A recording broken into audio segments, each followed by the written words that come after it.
Well, hello there and welcome to this little lesson which I've devised for both students of ethics as well as psychology.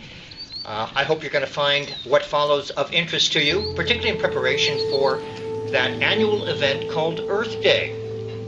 I would like you to think about the moral implications of your behavior and be sure to take the ecological footprint quiz, as my dog Shasta has already done.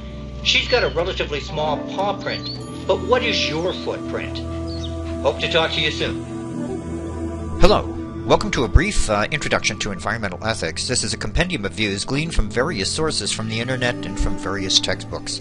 I'm K.D. Borcoman, your instructor this semester. In what follows, I hope to give you a basic overview and summary of some of the ethical postures within a context in which we are discussing it in our class. What is called conservation and environmentalism, and of course in addition to that, preservation. Conservation can be looked upon as the practical or pragmatic use of our resources. In other words, we're treating nature and the environment, animals, plants, wooded areas, etc., as a resource for our use. That's principally the meaning of conservation. Preservation has to do more with the moral aspects or the intrinsic or aesthetic value of nature and the environment. So there is a contrast to be made between conservation on the one hand and preservation on the other. With respect to modern environmentalism and global environmental citizenship, many of us who are involved in environmental efforts are interested in pollution reduction, restoration of the environment, what is called sustainability, which is a bit of a buzzword, and many other items related to the true cost of doing business, so to speak, with nature or by using it. Back in the early part of the 1900s, the notion of conservation actually rose to a level of prominence, largely due to President Theodore Roosevelt in conjunction with Mr. Gifford Pinchot. There was a book that was written in the 1800s by George Perkins about man and nature, and apparently it caused a tremendous positive effect on the young Teddy Roosevelt. It influenced him so much that he decided to consolidate his efforts with Mr. Gifford Pinchot, who was his chief conservation advisor, to create the Forest Service. Pinchot acted as the original chief of the Forest Service. Primarily, their policies could be regarded as utilitarian and instrumental. Conservation policies have a tendency to be somewhat utilitarian in the sense in which, as we have discussed in our classes, utility theory provides for the greatest good for the greatest number, and what that good can be parsed out in this case as the preservation and conservation, mostly conservation, of resources so that human beings can use those resources to their full advantage in order to produce, you probably would guess this, some sense of happiness or contentment. By contrast, what is called preservation has to do with the intrinsic value that can be attributed to nature, and of course this has to be interpreted in terms of various contexts, worldviews, schemes, and paradigms. But I suppose we could concentrate on the moral and aesthetic value that is associated with the preservationist contextual attitude and perspective. The famous John Muir, who was the first president of the Sierra Club, didn't like what Pinchot was doing with respect to the enforcement of certain kinds of utilitarian policies. Muir believed that nature deserved to exist for its own sake, regardless of its usefulness to the human being.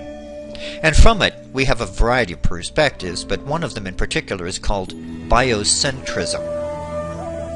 What this suggests is that there's a fundamental right, given perhaps the intrinsic value of these organisms, to exist and pursue their own interests. In other words, other organisms, whether they be plant or animal, have a certain amount of entitlement, and there's a certain spirituality, even aesthetics, associated with it. Now, you'd have to disentangle these things to really try to see clearly what the distinctions are, and we don't want to gloss this too terribly much. There is a difference between attributing a spiritual value to nature and simply appreciating it as an aesthetic source of inspiration. I think that it probably is fair to say that John Muir was able to consolidate those things. In many of his writings, he not only views nature in a biocentric perspective as valuable in and of itself and a source of aesthetic appreciation, but also as a manifestation of God. Modern environmentalism probably got off the ground with a famous book that was written, with some controversy associated with it, by Rachel Carson in 1962 called Silent Spring, which was about pollution and the threat of toxic chemicals to humans and other species. Probably, in all likelihood, her book could be regarded as one that was devoted principally to agriculture and what was happening with respect to the pollution, contamination of the landscape. It's the drainage, for example, of pesticides into the drinking water. And having said that, I hope that you will also join me in one of my presentations done previously entitled Philosophical Reflections on Water.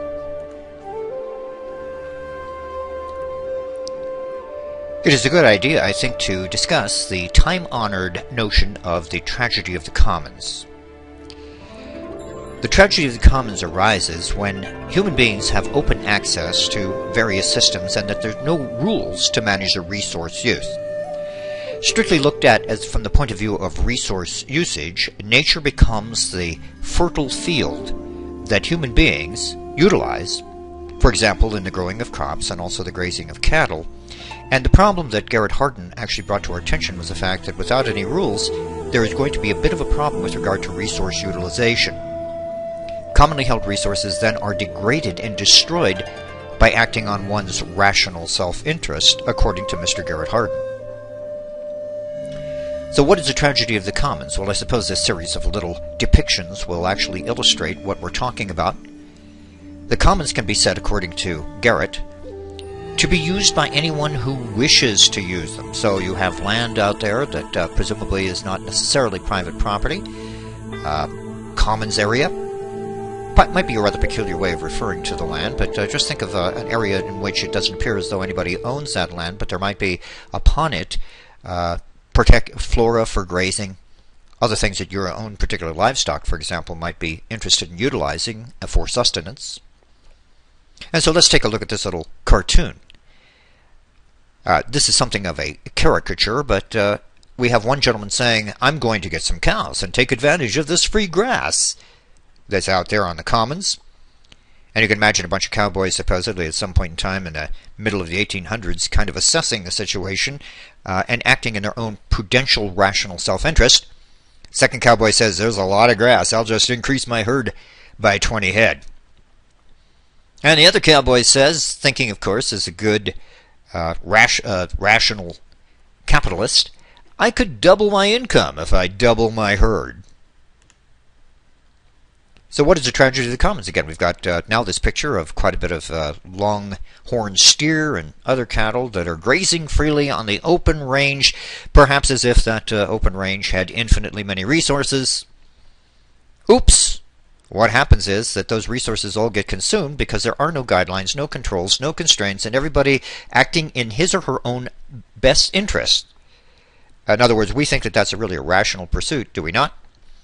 Ends up causing the commons, as Garrett Hardin refers to it, to become depleted. So, let's look at global environmentalism for just a moment. All of us, I suppose, have been exposed to the internet at one point in time or another. International news, if you're a shortwave radio enthusiast, you probably hear the BBC broadcasts and broadcasts from India and China and things like that. The world over the past several decades has truly become a global village. International travel, communication via the web and other sources has created the so-called spaceship Earth.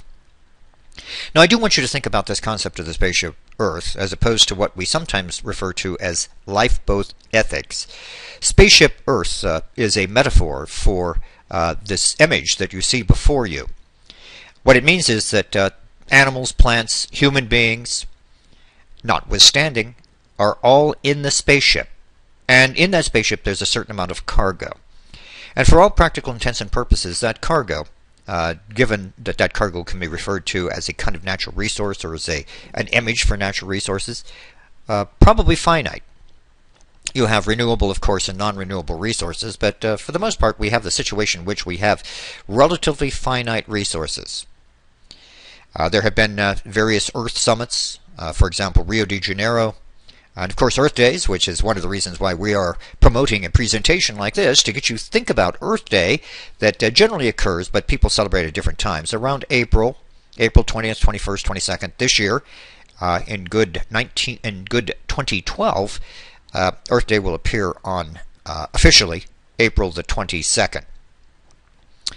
It might be said that we're, to some extent, global citizens. How can you not be? If you get the news, if you look at the internet and you watch what's happening, you could live in almost any part of the world and know what's going on in any other part of the world, at least based upon the manner in which this gets represented to you via the somewhat scripted news, admittedly. Well, you have a good idea of what's going on in other parts of the world simply because of the fact that we all have a conduit to the outside world, to areas beyond our cities, our states, our regions, and our villages. And of course, if we are all interconnected, the kinds of things that we do, not only individually, but also as groups in our own region, could well have repercussions that could be felt in other parts of the globe. Now let's talk about environmental ethics per se and try to put this into the context of what we're attempting to discuss and presumably how this might affect our attitude toward and appreciation of something like Earth Day. When we talk about implied environmental science, or for that matter applied ethics, it requires a certain amount of making a decision. And we have to ask these questions. And of course there are a lot of suppositions and assumptions that are behind questions such as this.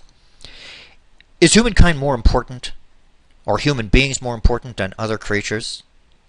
Creatures, that is to say, that have arisen naturally, and it, whatever your belief system is, or your paradigm or worldview, you could believe that Creator actually generated the Earth, human beings, and creatures, or you could believe in evolution. It doesn't matter in order to answer this question. In a way, perhaps some religious and spiritual convictions might affect the results to some extent, but are we as human beings the true center of the Earth or of the universe or of the solar system? Does that mean that other creatures, like your dog, your cat, pigs, wild creatures, are sort of lower on the great rung of the chain of being? Do the immediate interests of living persons, those that are alive today, count more than the needs of unborn generations? Now, this is something that we have discussed in some of the sessions in which we've had dialogue. Utilitarianism, for example, does seem to care a bit about unborn generations. But do we have a moral obligation to those entities, human, that are not yet with us? Do we have some kind of an obligation to them? That all plays into our understanding and perspective on the environmental situation. Is pollution a bad thing if it interferes with our typical human interests and whatever concerns us? Pollution can be a variety of forms. It can be water, air, it can be trash, it could be garbage, it could be all sorts of things that ordinarily contaminate and infect otherwise fresh resources that we utilize.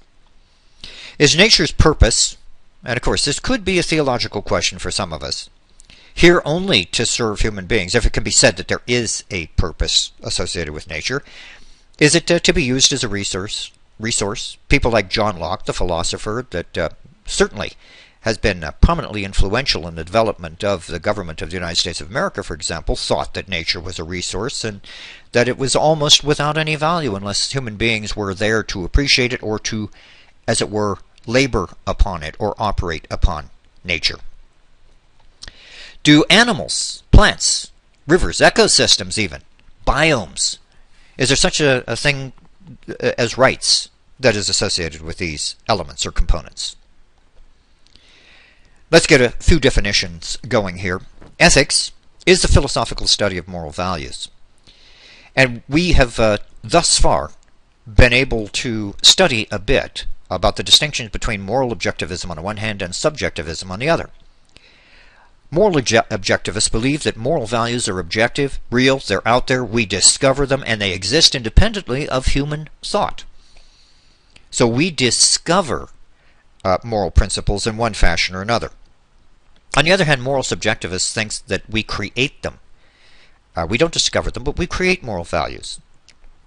And we do this either consciously or unconsciously, but when we do it consciously, what we do is we tell ourselves, supposedly, that we are inventing a moral scheme, and with respect to moral subjectivism, or non-objectivism, at the very least, it might be a slight distinction between the two, We have situations such as moral relativism, which we can further elaborate upon, nihilism. Relativists, of course, say that there is no rational objective way to determine right, wrong, or good and bad, and so we have this notion of cultural relativism. And it's very important that we get straight, to a large extent, on what the distinctions are between and amongst these views, and try to locate ourselves as having more of a propensity toward one or the other. So to further elaborate, ethics is that branch of philosophy that deals with values relating to human conduct with respect to the rightness and wrongness of certain actions and to the goodness and badness of the motives and ends of those actions. There's a slight contrast, of course, between ethics and environmental ethics, but clearly there's a bit of a similarity as well. Environmental ethics is a discipline in philosophy that studies the moral relationship of human beings to, and also the value and moral status of, the environment and its non-human contents. So, ethics has evolved to some extent over time to include the circle of beings that are non-human in the world with which we interact and from which we derive some benefit and to which we do certain kinds of things. So the question is, not unlike the situation with regard to ethical treatment of other human beings, is there some way in which we can extend or extrapolate from that to include our animal brethren, so to speak? Anthropocentric ethics is the idea that concentrates mostly on human welfare, and it literally means mankind-centered. Mankind will be the apple of nature's eye, so to speak, and everything else on this view would be of secondary importance. Biocentric ethics does talk as if nature and elements of nature, components of nature, non-human elements, have quote-unquote rights. And it might even go so far as to suggest that species have a certain amount of moral equivalence to human beings, that all species have moral value, and in some extreme cases equal moral value. This can sometimes be referred to as biocentric equality. Anthropogenic ethics, and of course a variety of other ways in which you can talk about this notion, is the idea that human beings are the ones that place value on nature. This does have to do with notions of relational value versus non-relational value. The famous philosopher G.E. Moore in the early part of the 20th century came to the conclusion that there was a non-relational value that exists in items independent of human subjectivity. So if a forest, in your view, as a human being looking at it, is good or nice or beautiful or a wonderful thing, or has value, then what G.E. Moore was telling us is that that value can be imagined to exist even if we weren't around to do the valuing. So on his view, it was non-anthropogenic, the value of nature, that a waterfall, streams, a variety of other natural phenomena would have value whether or not there were human or humanoid or human-like subjective valuer. So his view is non-anthropogenic, and an anthropogenic view is the idea that we are the ones that endow nature, amongst other things, with value. So if it weren't for us, there would be no valuing. You have to evaluate yourself as to whether or not that is a bona fide view or whether or not there are counter examples to it. Let's focus a little bit on anthropocentric principles.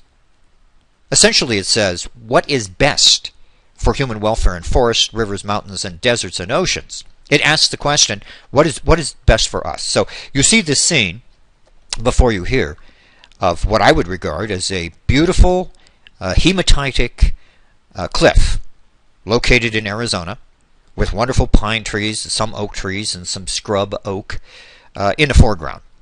A powder blue sky contrasts with that terrain.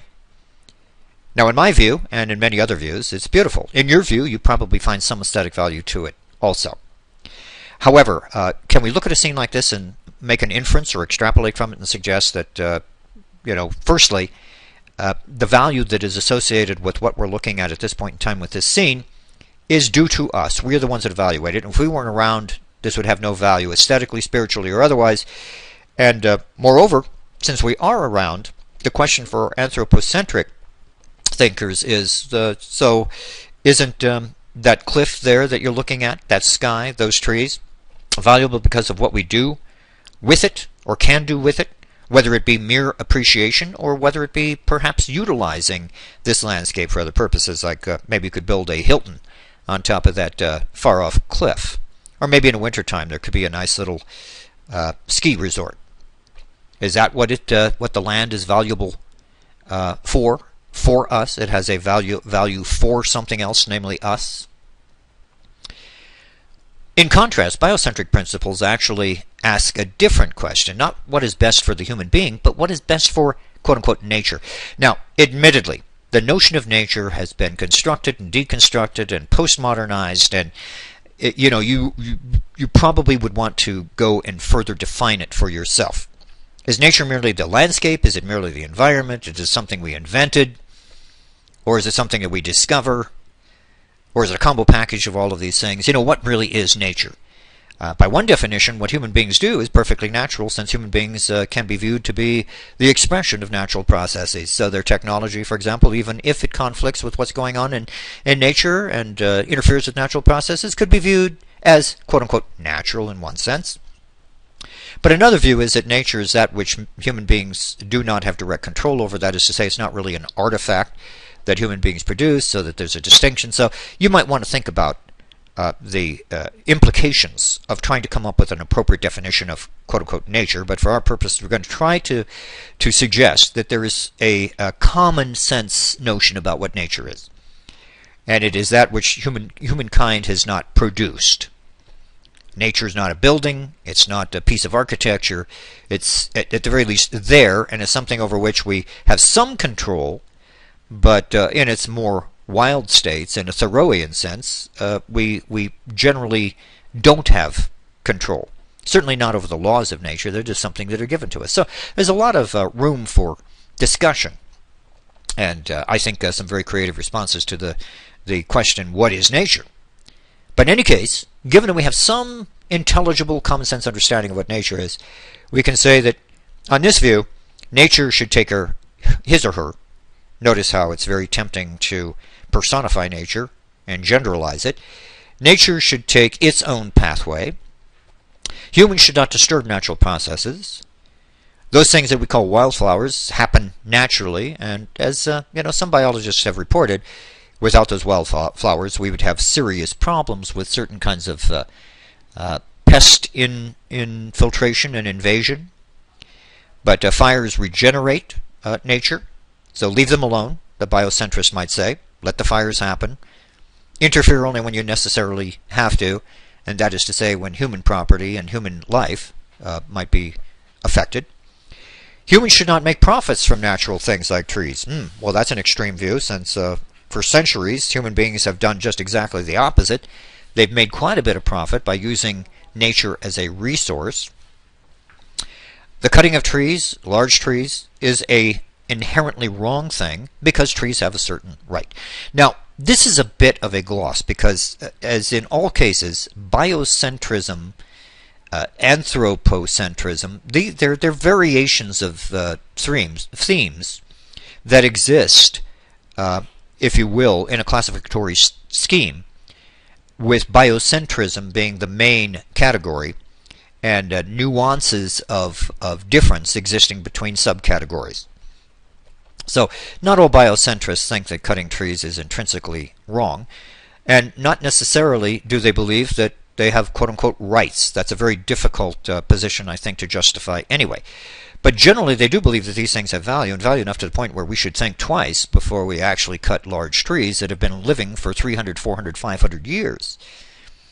Now you might think that that's a rather bizarre angle or attitude to take, but just think about it for just a moment. The tree has been there much longer than you have, and certainly could, under ideal conditions, live a lot longer than your grandchildren, some instances. Is that important? Or is a tree, as in the case of that famous and almost, as far as I'm concerned, tear-jerking stories tale, The Giving Tree, is it just there for your use? Is the forest just there for the human use? Biocentrism rejects the idea that natural resources are quote-unquote resources. What is called Anthropocentric would suggest that anything like a forest, a tree, a rock, a stone, or even in some instances another animal like a bear or a raccoon, only have value because of us, because of human beings. We are the ones that invent value and we place it on forests or trees or other things. And insofar as values are diverse and conflicting, we are led to the notion of moral pluralism, anthropogenically speaking. And if you're talking specifically about forest policy and management and health, then the idea, of course, here would be that human beings are very important and figure in the equation, and the moral pluralism idea is that different values are associated with different cultures. And so if you go to India, there might be a different moral, anthropogenically oriented attitude towards the preservation, let us say, of wilderness, as opposed to in the Southwest in the United States of America. So what moral pluralism from an anthropogenic point of view does acknowledge is that there are legitimately different ways of approach to the problem of resource management. And a biocentrist, by contrast, as we just discussed, would say that's probably not true. What is called the evolution of ethics, this is an interesting and little chart that comes from a book by McKinney and Scooch, Environmental Science. Much of what we're talking about here, by the way, does have to do with what we call environmental science. It's the ethical issues or orientation with respect to science. We have the so-called pre-ethical past, where the idea would be that whatever existed before a certain amount of organizational structures like the family, the tribe, and the region occurred, probably we might be safe in saying that we were into our own self-preservation. With the present, we can talk about ethical concerns with regard to nations and races and humans, and as we progress up the scale we become animals, and then as we expand our circle of inclusion, plants, life, rocks, when we get into ecosystems, and then our relationship to the planet and universe, then we start getting into things like deep ecology. I do have another presentation on ethics, which I hope that you'll be able to look at, on the relationship between deep ecology and other ethical orientations to the movie Avatar. And we'll be putting that up in your learning management system. Now let's talk a little bit about how virtue ethics from an Aristotelian point of view, and particularly that which had been expressed in Aristotle's Nicomachean Ethics, might fit in to this discussion. Essentially, we've been implying, at least, that utilitarianism and deontology have figured in and factored in to some of the views that we've expressed so far. Utilitarianism probably is best matched up with what we call conservation. Deontology is probably best matched up with what we've called preservation. Virtue ethics is about character, and you could say that virtue ethics is about our environmental character or personality. A question to ask is it not the case that polluting the environment and resisting conserving natural resources part of an unvirtuous life? Isn't it true that virtuous people, in some sense of the term virtue, respect what has value? The question, again, does anything apart from human well-being have value? Certainly you can say that if everything is working just fine for you in your life, and you might be what we would call an Ayn Randian, at the very least, self-preservationist, egoistic, ethical thinker, egocentric, ethical centrism. You could be a person like Ayn Rand, and it's a person that I think of when I see this little cartoon image. Think that everything's just fine as long as you're capitalizing on the resources that are available and making as much money as you possibly can and using your ingenuity and wit in order to expand your happiness and freedom. What matters it to nature, or for that matter, in the case of Ayn Rand, to other people? I think that we should not only take a look at what people like Ayn Rand as an ethical egoist or psychological egoist has to say, but furthermore take a look at its opposite, communitarianism, and also what Aristotle particularly, but also Eretaic ethicists talk about when they talk about maintaining virtues, following the golden mean, the path of moderation, having a courageous stance towards ethical issues and other things that we encounter in our life. So ask yourself, would a virtuous person do certain kinds of things? Would a virtuous person either A, deliberately, or B, through negligence, consciously pollute the environment? Would such a person simply cut down a tree just for the kick of it because that individual thinks that the tree is just there to be used by a human being no matter what? It might be a slightly rhetorical question, and it might even be begging the question about what virtue is. But I'd be happy to hear from you about this issue. How about virtue and who you are, and what it means to have a virtuous character? Destruction of the environment can be analogized to vandalism, and if at the very least it displays a very bad character. Greed, inability to appreciate beauty. Now, don't you think that it's appropriate to try to cultivate what human beings seem to possess in advance of what other animals do, and to a greater degree? It's not clear to me that lions, tigers, my pet dogs appreciate nature, but sometimes I think they might. But even if they don't, we certainly do have the capacity of appreciation, and it would be the case, one would think, that by expanding upon and developing the capacity to be able to appreciate nature and to see it for its beauty, that would actually help you grow and develop as a person. It would be what Aristotle would call reaching that eudaimonia, that or megalopsyche, great spiritedness, filled with something like a sense of satisfaction, contentment, happiness, even if you wish to call it that, arguably.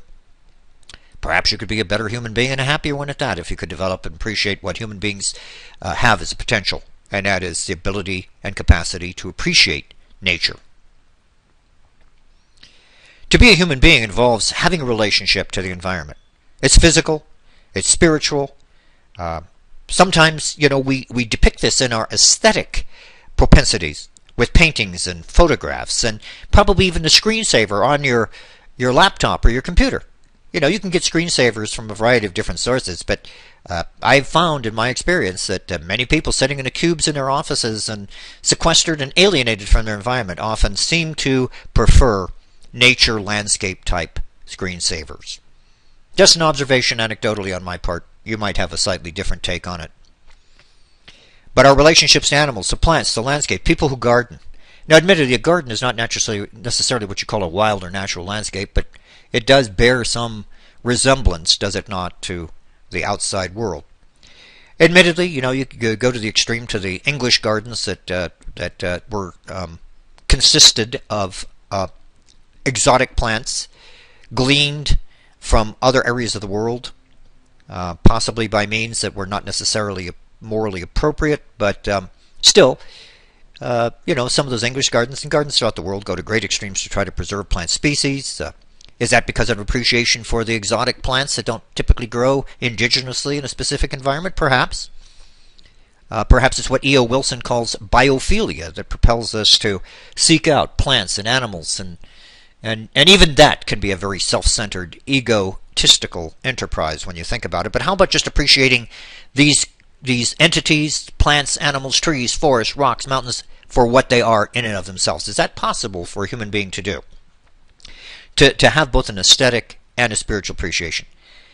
Virtue ethics would promote the idea that you owe it to yourself to develop the very best attributes that you have as a human being. So it would seem to follow that developing your aesthetic and spiritual capacity to appreciate nature and what it is for having intrinsic value could contribute to your well-being as a human being.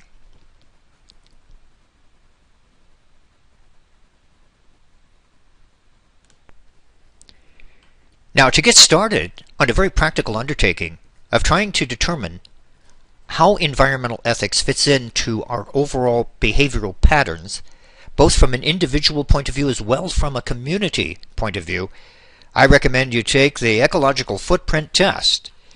Go to www.myfootprint.org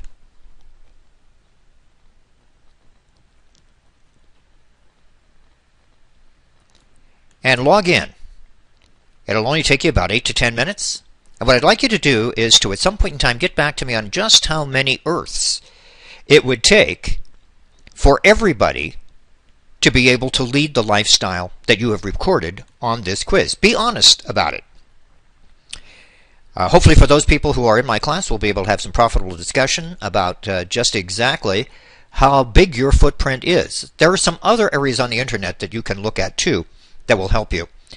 The other thing that you should do is go back after you take the test very honestly and take a look at some of the questions that perhaps could be answered a little bit differently in order to lessen your, no doubt, relatively large footprint if you're like me and everybody else. Where does environmental ethics potentially fit in to all of this? Thank you for joining me.